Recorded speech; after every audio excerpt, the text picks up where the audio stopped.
Ashivam, inauspicious, Navido, do not know, Twat Anye, other than you, Brahma Adaya, Brahma and others, Tam, him, Lord Shiva, Avakirya, scattered, Jata, having twisted here, Shmashane, in the crematorium, Tatmalya Basma Nrikapali, who is garlanded with human skulls and smeared with ashes. Avasat, associated, Pishachai, with demons, yea, who, Murdabi, with the head, Dadati, place, Tatcharana Avasrishtam, fallen from his lotus feet. Translation. And this is Sati continuing to address her father Daksha. Do you think that greater, more respectable personalities than you, such as Lord Brahma, do not know this inauspicious person who goes under the name Lord Shiva? He associates with the demons in the crematorium.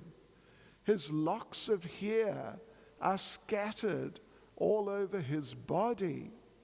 He is garlanded with human skulls and smeared with ashes from the crematorium. But in spite of all these inauspicious qualities, great personalities like Brahma honor him by accepting the flowers offered to his lotus feet and placing them with great respect on their heads. Purport by Srila Prabhupada.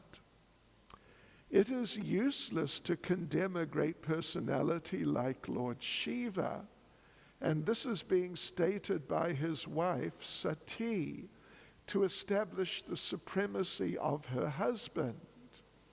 First she said, you call Lord Shiva inauspicious because he associates with demons in crematoriums, covers his body with the ashes of the dead, and garlands himself with the skulls of human beings. You have shown so many defects, but you do not know that his position is always transcendental. Although he appears inauspicious, why do personalities like Brahma respect the dust of his lotus feet and place on their heads with great respect those very garlands which are condemned by you? Since Sati was a chaste woman and the wife of Lord Shiva, it was her duty to establish the elevated position of Lord Shiva, not only by sentiment, but by facts. Lord Shiva is not an ordinary living entity. This is the conclusion of Vedic scripture. He is neither on the level of the Supreme Personality of Godhead, nor on the level of the ordinary living entities. Brahma is in almost all cases an ordinary living entity. Sometimes when there's no ordinary living entity available, the post of Brahma is occupied by an expansion of Lord Vishnu. But generally this post is occupied by a greatly pious living entity within this universe. Thus, Lord Shiva's position is constitutionally higher than that of Lord Brahma, although Lord Shiva appeared as the son of Brahma. Here it is mentioned that even personalities like Brahma accept the so-called inauspicious flowers and the dust of the lotus feet of Lord Shiva. Great sages like Marichi, Atri, Brigu, and the others among the 9 great sages who are descendants of Brahma also respect Lord Shiva in such a way, because they all know that Lord Shiva is not an ordinary living entity. In many Puranas, it is sometimes asserted that a demigod is elevated to such a high position that is almost on an equal level with the Supreme Personality of Godhead. But the conclusion that Lord Vishnu is the Supreme Personality of Godhead is confirmed in every scripture. Lord Shiva is described in the Brahma Samhita to be like yogurt. Yogurt is not different from milk. Since milk is transformed into yogurt, in one sense, yogurt is also milk. Similarly, Lord Shiva is in one sense the Supreme Personality of Godhead, but in another sense he is not. Just as yogurt is milk, although we have to distinguish between the two. These descriptions are in the Vedic literature. Whenever we find that a demigod occupies a position apparently more elevated than that of the Supreme Personality of Godhead, it is just to draw the devotee's attention to that particular demigod. It is also stated in the Bhagavad Gita, chapter 9, verse 25, that if one wants to worship a particular demigod, the Supreme Personality of Godhead, who is sitting in everyone's heart, gives one greater and greater attachment for that demigod, so that one may be elevated to the demigod's abode. Yanti Deva Vrata Devan. By worshipping demigods, one can elevate himself to the abodes of the demigods. Similarly, by worshipping the Supreme Personality of Godhead, one can be elevated to the spiritual kingdom. This is stated in different places in Vedic literature.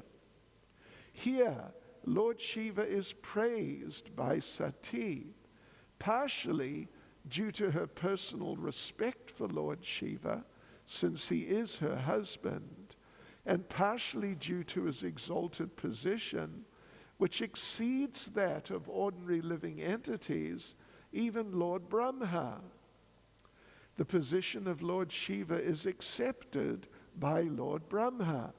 So Daksha, Sati's father, should also recognize him. That was the point of Sati's statement. She did not actually come to her father's house to participate in the function, although before coming she pleaded with her husband that she wanted to see her sisters and her mother. That was a plea only, for actually at heart she maintained the idea that she would convince her father, Daksha, that it was useless to continue being envious of Lord Shiva. That was her main purpose.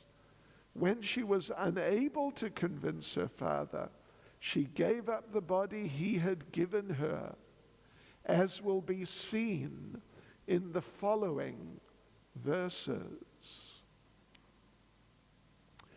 Kim vashivakyam ashivam navidus twadanye brahmadayastamavakirya jatashmashane tanmalya basman rikapalya vasat pishachayar Ye murda birda dati touch charanavas rishtam.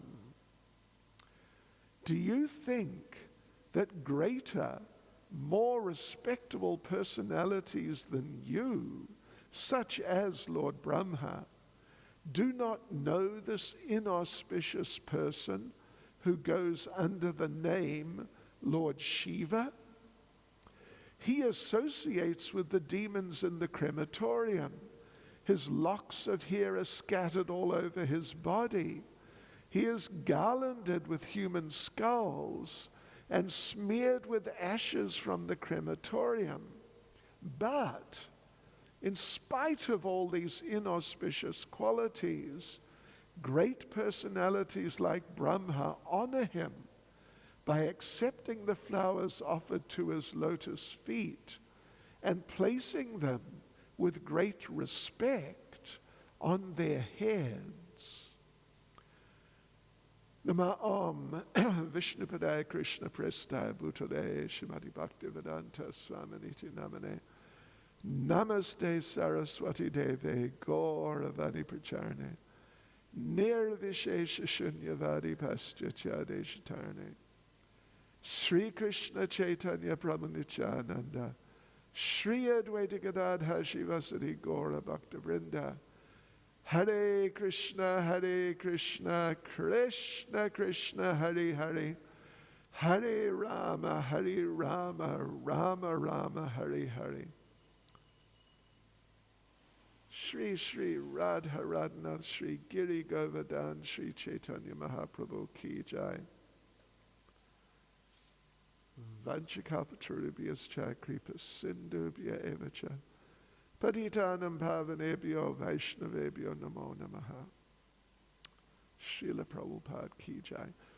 So Sati, as she has been doing for the last few verses, and she's going to continue doing for a few more, she is chastising her father for being just so envious and, what to speak of, disrespectful, but just blatantly envious of her husband, Lord Shiva. And just an interesting point is that she is responding, specifically responding to certain verses, certain statements made by Daksha earlier, a little earlier, when he was expressing his extreme disapproval and just, well, enviousness, despisement, things like this for Lord Shiva. So this particular verse here, 4th Canto, chapter 4, verse 16, is a response to 4th Canto, chapter 2, 2 chapters ago, verses 14 and 15. Let me just read the translations of those verses, and you'll see how she's specifically responding to specific statements or ideas or whatever that Daksha has already presented. So this is what she's responding to. Daksha says, he lives in filthy places like crematoriums, and his companions are ghosts and demons, naked like a madman, sometimes laughing and sometimes crying. He smears crematorium ashes all over his body. He does not bathe regularly, and he ornaments his body with a garland of skulls and bones. Therefore, only in name is he Shiva or auspicious. Actually, he is the most mad and inauspicious creature. Thus, he is very dear to crazy beings in the gross mode of ignorance, and he is their leader. That's what Daksha said in chapter 2, 4th canto, chapter 2, verses 14 and 15. So Sati is responding. And, well, as we can see, it's a very powerful response. It's a very powerful response. It's a very heavy response. But it's a very clever response also. That, do you think that Lord Brahma, who is your father, actually, he's the father of Daksha, and he is a sampradaya leader, the head of a sampradaya, and he's just respected so much for good reason. Lord Brahma, because he's so qualified in so many ways. So therefore, as she's saying, he's greater than you. He's more respectable than you. And he's more knowledgeable, more intelligent than you. So, what are you saying then, Daksha? Are you saying Lord Brahma is a fool? Is unqualified? It's clear he's not. It's very clear Lord Brahma is not unqualified basically at all. Rather, he's extremely qualified and more qualified and accepted as more qualified than you. But he offers respects to Lord Shiva, the same person who you're saying is crazy and wild and just tamasic and pishachai, associated with demons, these extremely nasty and just very grotesque and gross tamagun, mode of ignorance, living entities like, well, pishachas, like goblins, hobgoblins, and ghosts, and tikalashas, I'm sure. Yeah, these types of, you can hardly call them persons. They're just like, they're creatures, although they have kind of somewhat human-like forms, at least to some degree. So you're criticizing Lord Shiva like this, but Lord Brahma and so many others, it's not just Lord Brahma. If it was Lord Brahma, that would be enough even, but it's not just Lord Brahma. It's so many other great personalities. And she doesn't mention specifically here, but even sometimes the Supreme Personality of Godhead himself offers praise and glorification and appreciation of Lord Shiva. So, Daksha, who do you think you are that you can make such just extreme criticisms of this person who otherwise, these people like Lord Brahma specifically, he takes flowers which have been offered at the lotus feet of Lord Shiva, and in a very respectful way, he places them on his head. And he takes the dust. He takes the dust from the lotus feet of Lord Shiva. So Lord Shiva, in other words, Daksha, You cannot understand. You just don't understand this Lord Shiva.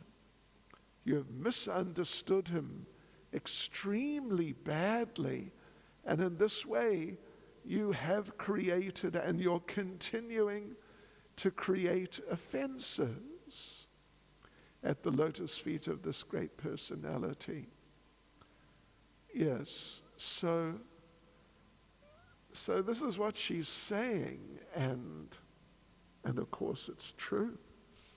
It's completely true. Yesterday, I think yesterday it was, or anyway, one of the days, maybe on Tuesday, there was a discussion about how Daksha's on the bodily platform, and he considers qualifications or characteristics, things like this, in regard to the body, the bodies of people. These are the things which the person should be evaluated by. And particularly in this case, he has said, Daksha has said that Lord Shiva should be evaluated in bodily terms, and in this case, specifically because he is the husband of my daughter. He's my son-in-law. So effectively, he's in the position, more or less, at least officially, of being my son. And when someone is your son, then they're junior to you in bodily terms. But here he's making the point about specifically, particularly mentioning Lord Brahma. There are many other people he could mention, and as we said, it even includes sometimes the Supreme Lord Vishnu in one form or another. He does offer respects to Lord Shiva. But here, particularly, she's mentioned Lord Brahma. In other words, if you're going to say that we should use bodily standards, bodily considerations to evaluate, in this case, Lord Shiva, then that Lord Shiva is junior to you and must therefore offer respect to you. But Lord Brahma is actually the father of Lord Shiva.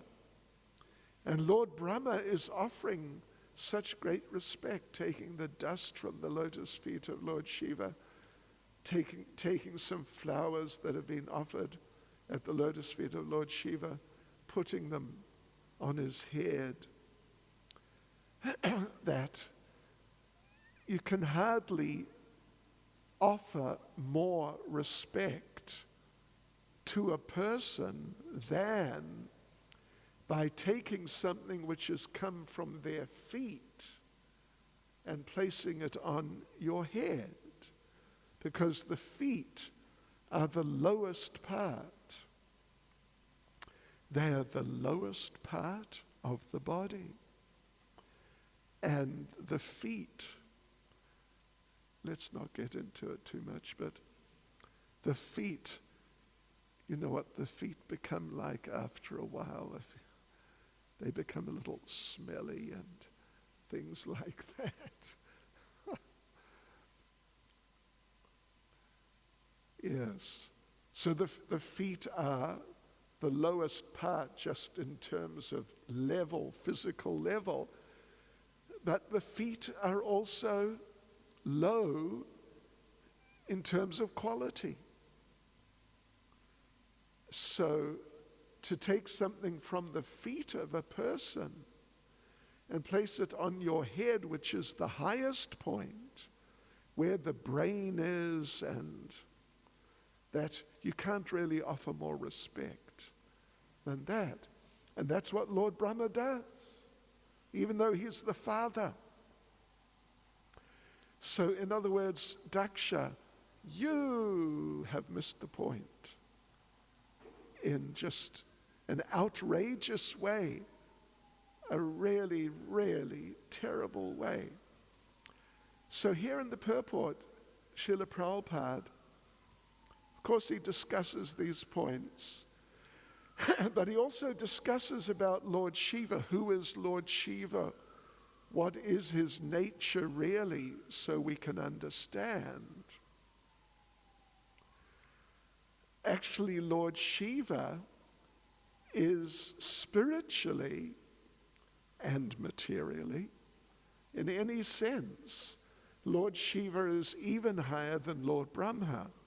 In other words, within the universe, there's no one higher than Lord Shiva other than Lord Vishnu in different forms, but he's just in a different category altogether.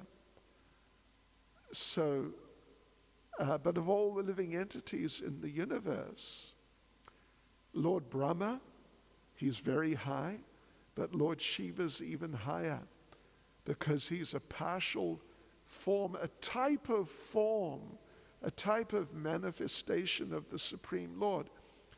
Very special and quite unusual, but still no less than the Supreme Personality of Godhead in a certain sense. And Srila Prabhupada refers to Brahma Samhita, which describes the nature of Lord Shiva. He's like yogurt compared to milk. And what is yogurt? Well, it's milk. It's milk. But at the same time, it's not exactly milk. We're all familiar with this idea that yogurt is milk which has contacted a souring agent and has become soured by that contact. In the case of Lord Shiva, he's had contact with his wife, with Sati. She has different forms and different names and even somewhat different natures in those different forms, but she's always the wife of Lord Shiva.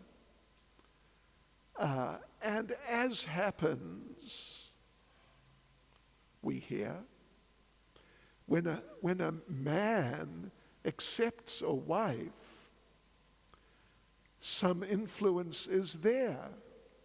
Would you say? He's nodding his head, yeah. He knows. Some influence is there. How could there be no influence?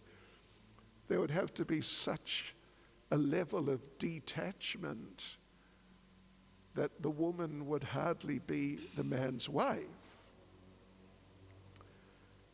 Yes, so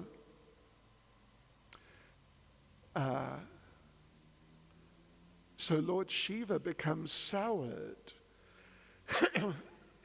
to some degree. It's also a matter of degree. It's not like totally soured, so he becomes just like really unpleasant or undesirable, but somewhat soured by his relationship with his wife, who generally speaking is addressed as Parvati. And so therefore, he's not exactly the same as what he was before. Of course, it's eternal. There was no before, actually. There was no time when Lord Shiva was simply Lord Vishnu. But then he came in contact. It's always been like that. Their relationship is eternal, Lord Shiva and his wife. And he's always been in this special position. He is his own tattva.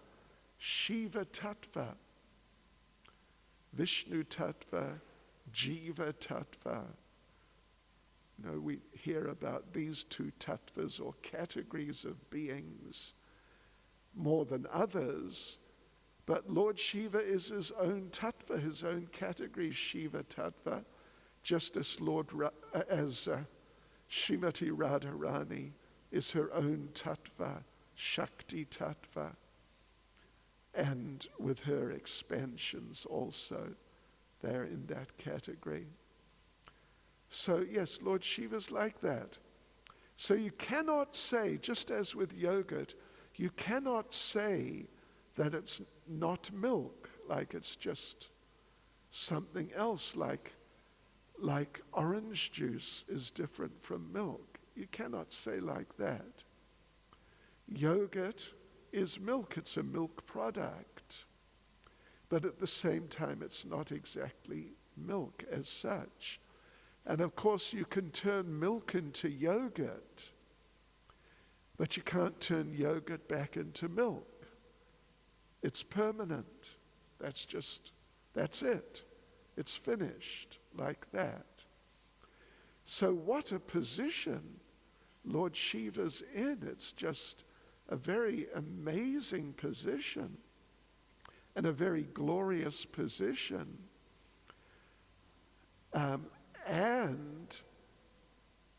Sati is mentioning all those things which apparently are disqualifications in the person of Lord Shiva, which Daksha had mentioned earlier as we read. But that has to be understood, that Lord Shiva is Patita Pavan.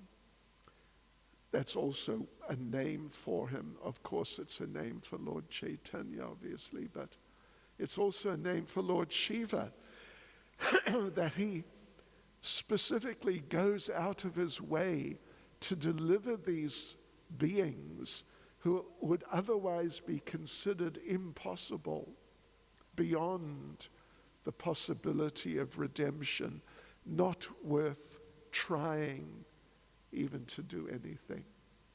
Too low, just too low. But Lord Shiva is so merciful that, understanding the desire of the Supreme Lord to deliver the fallen souls, he tries to deliver them, and he does deliver some of them. He does deliver some of them. Just like we mentioned the other day or a few weeks ago, how Srila Prabhupada was, in very practical terms, he was definitely Patita Pavan. And not just a few, but let's just say some of the people he made into devotees, they were actually considered impossible by some or all, or at least some of his godbrothers. And one devotee who was here, Murti Das, I don't know if any of you knew Murti, probably not. Did you know Murti? No. Old Prabhupada disciple. He was here, involved in the construction of this temple in the 80s. He told us he was in Mayapur with Srila Prabhupada at the time in 1973 when George Harrison donated Bhaktivedanta Manor to Prabhupada, really, to Prabhupada.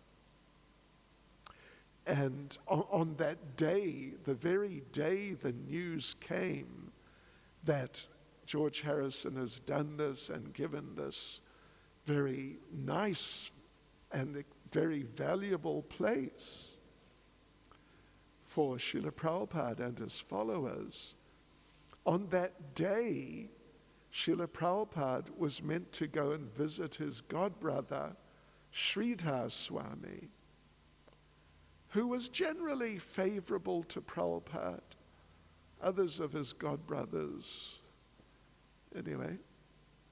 But Sridhar Maharaj was relatively quite favorable to Prabhupada.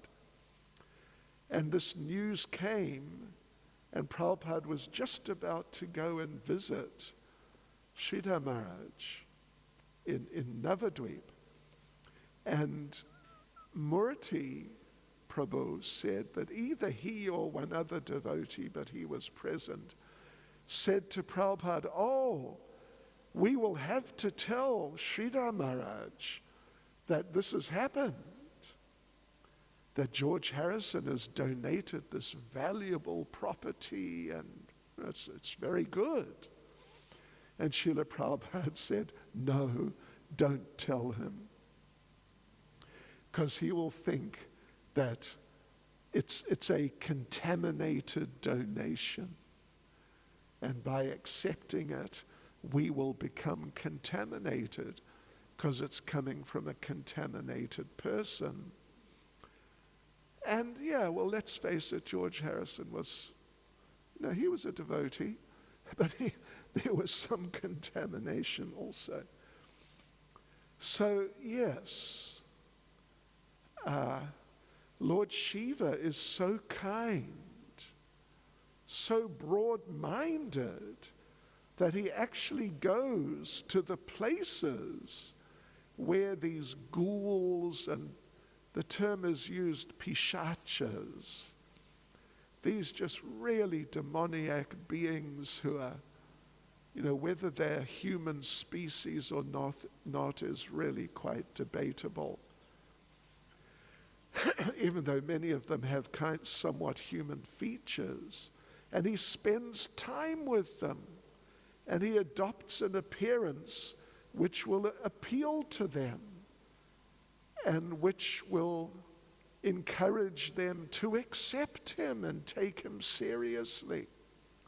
He does that, but not because he's that sort of person. It's simply his device to deliver these people, which he's sometimes able to do. But because of the surface appearance, it's not difficult for people who lack a deeper vision and deeper understanding. It's not difficult for them to misunderstand. And that's what Daksha has done. And Srila Prabhupada at the end of the purport makes an interesting point, which at least I have not seen in the previous verses dealing with this whole situation, that even though Sati, when she was speaking with Lord Shiva before leaving to come to Daksha's place, she was presenting the appeal that I want to come and see my family members, my mother, my sisters, and please don't deny me this. So that she said, that as Prabhupada explains here, that actually at heart, her deeper desire was not just to spend time with her close family members, but being aware of this unfortunate rift between Lord Shiva and Daksha, at least from Daksha's side. She was hoping, because Daksha's her father, she was hoping, maybe I can address this and help my father to understand the truth so that he gets out of this terrible maya, this terrible offensiveness that he's gotten himself into. But unfortunately, she fails. And then she feels that my connection with Daksha, my connection with this person is through my body, because he's the father of my body. So I want to give up my connection with him. No more connection with him. So therefore she destroys the body which he had given her, in this way destroying her connection with him and the negativity which she associates with that. Hare Krishna. Any comment or question? Some words of wisdom. Okay, any comment, question? Anyone? Okay. Nothing. Srila Prabhupada ki jai.